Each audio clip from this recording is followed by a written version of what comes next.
Hello everyone. So we are discussing the back exercise questions of the chapter Chemical Bonding and Molecular Structure, and today we will discuss question number 19.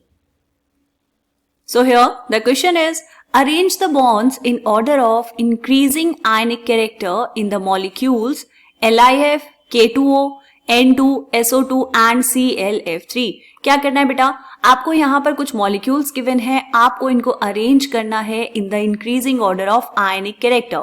तो हम सबसे पहले क्या करेंगे बेटा, यहाँ पर लिखेंगे जो मॉलिक्यूल्स आपको गिवन है LiF, K2O, N2, SO2 and ClF3.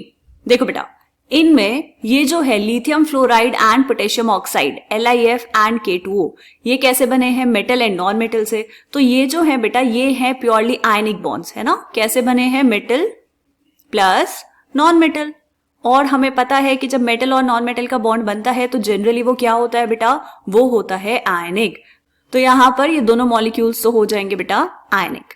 ठीक है, फिर अगर हम बात करें यहाँ पर N2, SO2 एंड ClF3, ये क्या है बेटा, इनमें जितने भी एटम्स प्रेजेंट हैं वो सारे के सारे एटम्स क्या है, non metals. Nitrogen, sulphur, oxygen, chlorine, fluorine, ये सब क्या है, नॉन मेटल्स.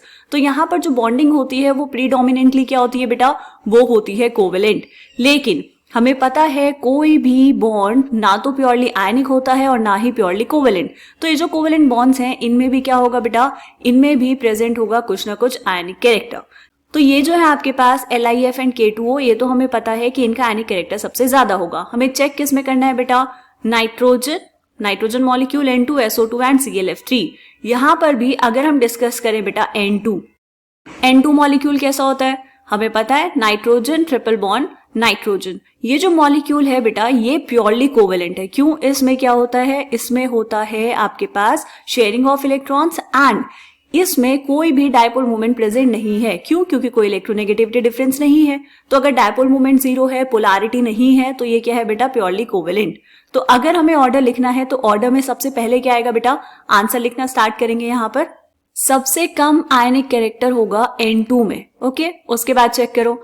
उसके बाद देखते हैं बेटा, अब हमें चेक करना है बिटवीन SO2 एंड ClF3.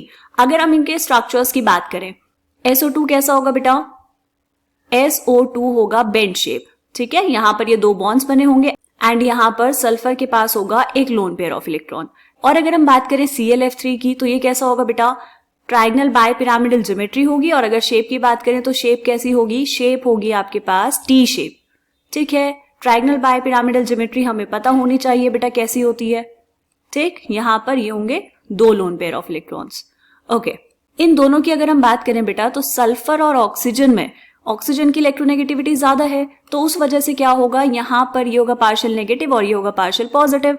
कुछ ना कुछ बॉन्ड में पोलैरिटी आएगी, राइट. वैसे ही यहां पर क्लोरीन और फ्लोरीन की बात करें, ClF3 में क्लोरीन एंड फ्लोरीन में भी इलेक्ट्रोनेगेटिविटी का डिफरेंस होगा, तो यहां पर भी कुछ ना कुछ आयनिक कैरेक्टर होगा. तो हम यहां पर कैसे चेक करेंगे बेटा, देखो, अगर आपके पास सिर्फ हम एक बॉन्ड की बात करें, सल्फर और ऑक्सीजन के बॉन्ड की बात करें, तो हम देख लेते हैं इलेक्ट्रोनेगेटिविटी का डिफरेंस. लेकिन जब आप यहां पर एक मॉलिक्यूल में बात कर रहे हैं, तो मॉलिक्यूल में तो तीन बॉन्ड्स प्रेजेंट हैं, एक ये बॉन्ड, एक ये बॉन्ड और एक ये बॉन्ड. SO2 में दो बॉन्ड्स प्रेजेंट है. तो हम यहां पर बेटा इलेक्ट्रोनेगेटिविटी डिफरेंस के साथ साथ बात करते हैं पोलैरिटी की. पोलैरिटी का मतलब समझते हैं चार्ज सेपरेशन. और डायपोल मोमेंट एक वेक्टर क्वांटिटी है, तो यहां पर सिर्फ एक बॉन्ड की वजह से डायपोल नहीं होगा. यहां पर क्या होगा बेटा, यहां पर होगा रिजल्टेंट डायपोल. बहुत सारे डायपोल्स प्रेजेंट है तो उनकी वजह से रिजल्टेंट डायपोल की वैल्यू कुछ ना कुछ आएगी. ठीक है, तो मॉलिक्यूल की ज्योमेट्री पर भी डिपेंड करेगा कि जो आपके पास मॉलिक्यूल है वो कितना पोलर होगा और कितना आयनिक होगा. क्या हमें बात समझ आई. अगर हम यहाँ पर बात करें पोलर कोवेलेंट बॉन्ड में, तो जनरली जितना ज्यादा इलेक्ट्रोनेगेटिविटी डिफरेंस होता है बेटा, उतना ही ज्यादा होता है आयनिक कैरेक्टर. तो आप चाहें तो यहाँ पर लिख सकते हैं मोर इलेक्ट्रोनेगेटिविटी डिफरेंस. इसका मतलब क्या हुआ, इसका मतलब हुआ मोर आयनिक कैरेक्टर. लेकिन इस बात का ध्यान रखना है बेटा कि इलेक्ट्रोनेगेटिविटी के साथ साथ यहाँ पर आपको क्या चेक करना पड़ेगा, यहाँ पर आपको चेक करनी पड़ेगी पोलैरिटी, या फिर हम इसी को कह सकते हैं बेटा आपको चेक करना पड़ेगा dipole moment. Resultant dipole moment की वैल्यू आपको देखनी पड़ेगी. ठीक है, तो यहाँ पर SO2 एंड ClF3 में अगर हम बात करें बेटा, तो जो SO2 है वो पोलर तो है लेकिन वो Cl(F3) से कम पोलर है, मतलब Cl(F3) की जो डायपोल मूवमेंट होगी वो ज्यादा होगी एज कंपेयर टू SO2। तो यहाँ पर हम लिखेंगे N2 के बाद ये हो जाएगा SO2 एंड देन Cl(F3). तो अब अगर हमें चेक करना होगा बेटा बिटवीन LiF एंड K2O, तो इसको चेक करने के लिए हम देखेंगे इनका इलेक्ट्रोनेगेटिविटी डिफरेंस। अगर इलेक्ट्रोनेगेटिविटी डिफरेंस की बात करें तो पोटेशियम की जो इलेक्ट्रोनेगेटिविटी है वो है बेटा 0.8 and oxygen is approximately 3.5। Lithium की होती है 1 के इक्वल एंड फ्लोरीन की होती है 4 के इक्वल। इलेक्ट्रोनेगेटिविटी डिफरेंस किसमें ज्यादा है बेटा? इलेक्ट्रोनेगेटिविटी डिफरेंस ज्यादा है बिटवीन लिथियम एंड फ्लोरीन, यहाँ पर ये Li होगा, ठीक है, बिटवीन लिथियम एंड फ्लोरीन। तो जिसमें इलेक्ट्रोनेगेटिविटी का डिफरेंस ज्यादा होगा उसमें आयनिक कैरेक्टर ज्यादा होगा, तो इसीलिए हम यहाँ पर Cl(F3) के बाद क्या लिखेंगे बेटा? यहाँ आ जाएगा K2O एंड उसके बाद लास्ट में आएगा लिथियम फ्लोराइड LiF। क्या हमें ऑर्डर समझ आया? ये है हमारा इस क्वेश्चन का आंसर, तो इसको हम कर देंगे बॉक्स के अंदर बंद। ठीक है बेटा, तो हमने यहाँ पर ये ऑर्डर कैसे लिखा? This order is based on electronegativity difference and bond polarity. Electronegativity difference भी हमने चेक किया है एंड बॉन्ड पोलैरिटी भी चेक की है। बॉन्ड पोलैरिटी कैसे चेक की बेटा? By using dipole moments and the resultant dipole vectors.